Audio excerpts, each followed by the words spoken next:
Is your Wix website feeling a little chaotic? Let's transform it by adding a category menu to make navigation smooth and user-friendly. First, head over to your Wix editor on the left-hand side. You'll see a menu. Click on the Menus and Pages icon. It looks like a little page stack. Now, in the Menus and Pages panel, look for the button that says Add Page and go ahead and click it. A window will pop up. You'll see a few options. Select Category to create a dedicated section that groups similar content. Congratulations! You have your first category.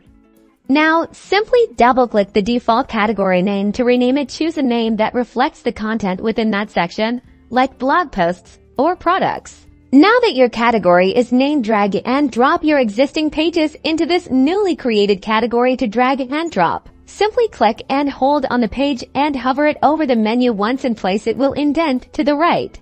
With a clear category menu, your site visitors can easily find exactly what they're looking for, creating a more engaging and satisfying experience. That menu will lead to return visits.